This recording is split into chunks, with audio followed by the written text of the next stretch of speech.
Somebody's in there.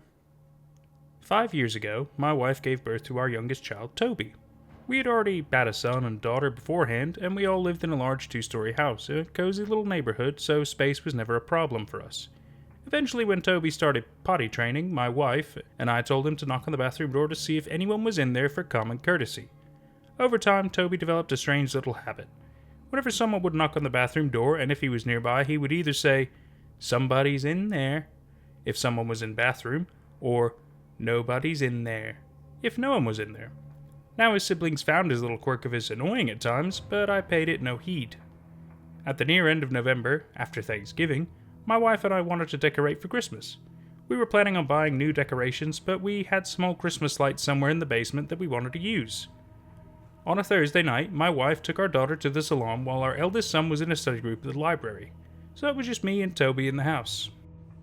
After reviewing our taxes from the last year, I decided to go to the basement to get the Christmas lights so I can set them up before the weather turns worse for wear.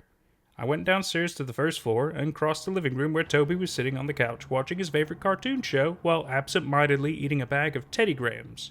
I reached the basement door, and as my hand grasped the doorknob, Toby said, "Somebody's in there." I paused as a slight jolt of shock passed over me.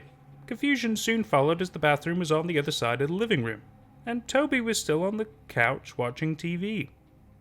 "What did you say, son?" I asked, turning to him. Toby didn't take his eyes off the television when he responded. "Somebody's in there." "In the bathroom?" "No, in the basement," he clarified. Fear ebbed its way into my psyche, which I tried to brush off. "Who's in the basement?" Toby shrugged and grabbed another handful of Teddy Grahams. I turned to the door, my hand still on the doorknob. I stood there as if waiting for someone to walk up the stairs and open the door from the other side. Memories resurfaced of my childhood. Irrational fear of the dark, hiding from the boogeyman from my closet, reading Stephen King and different horror stories of all flavors, the basement of my old house, filled with cobwebs and old antiques that were decades old. How I would hear things down there scurrying, lurking, waiting to jump at me. For a moment, I thought of waiting till tomorrow, during the day, to get the Christmas lights. Or better yet, have my eldest go get them for me. I immediately shook my head. This is ridiculous, I thought. There's no one in the basement.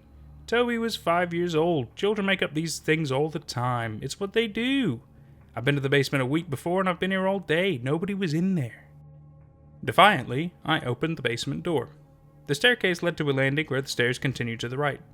The sides of the stairs are walled off so the basement wasn't visible. I then flicked the light switch, but nothing happened. I reflipped the light switch and the lights still wouldn't turn on. I could have sworn I changed the bulbs a month or so ago. Determined to not let my childhood fears get the best of me, I went to the kitchen and fished out a flashlight. After checking if the batteries still worked, I ventured downstairs and stopped on the landing. The light from the living room spilled only to the landing, leaving the rest of the basement in the unnaturally dark. I turned on the flashlight and slowly traversed down the increasingly creaking stairs. Our basement was a cluttered maze of stacked boxes, old furniture, and other forgotten antiques. I searched my mind and vaguely remembered the lights being in a box in the far corner of the room. I maneuvered my way through the clutter, careful not to knock anything over. My ears were perked listening to the abstract silence. As I was halfway through, my nerves were on end. I kept looking at the corner of my eye, ensuring that the shadow next to me was mine alone. I steadied my breathing through my nose to minimize any noise I made. Suddenly, I kicked a nightstand, knocking the lamp on top over. I grabbed it before it hit the ground. The wobble of the nightstand was deafening as well as the silence soon after. Placing the lamp on the table, I continued my search. Fear started to overtake me. I could feel my fight-or-flight senses go haywire, telling me to turn and leave. My courage draining as I actively had to push my reluctant, shaking body forward. I thought I felt my heart stop when I shined my light into a figure in front of me. I backed up into a stacked pile of boxes as my mind was failing to process the terror before my eyes. It had no face. Its body was covered in wild fur. Its arms were outstretched towards me. My toes were curled, ready to run, but then I realized it was a mannequin, wearing a brown fur coat, fuzzy pink scarf, and a feathered hat. I exhaled, hoping the fear would leave with my breath. I felt emotionally exhausted as I passed by the mannequin, and my eyes set on the Christmas lights hanging on top of stacked boxes. I snatched the lights, pulling them out being rather haphazardly. As I started to route the lights around my arm, I heard a crash. I turned back immediately, shining a light on the mannequin, which was now facing me. Next to it, 3 boxes lay on the floor, its contents spilling out. At first, I questioned how the mannequin turned towards me, but decided to shrug it off, figuring the falling boxes caused it to turn. Or did it cause the boxes to fall? A random thought popped into my head. I shook it off and made my way past the boxes, not bothering to clean up the mess. As I did, I shrank from the mannequin's outstretched hands, fearing to even let them graze me. I hastened my pace rather quickly this time, not bothering to be careful as I bumped into several things with little regard. Behind, I heard crashes as things fell over, followed by a light tapping sound. I rushed further as I realized it sounded like footsteps other than my own. I dared not look back, not wanting to confirm what my mind was conjuring, not wanting to see that stiff form moving towards me. As the footsteps came closer, I started to sprint, jumping over the old couch and knocking over boxes without care. I made it to the stairs and hopped 2 or 3 steps at a time. As I made it to the landing and turned to run up the second staircase, I saw a glimpse of my pursuer. The mannequin was crawling on the stairs after me. Its once stiff hands were now open with jagged ends. Its faceless head stared right at me. I dashed upwards, hand on the railing, which I was grateful for as I slipped on a stair, but managed to catch myself. As I continued my run, I felt its jagged fingers narrowly grasping my pants leg.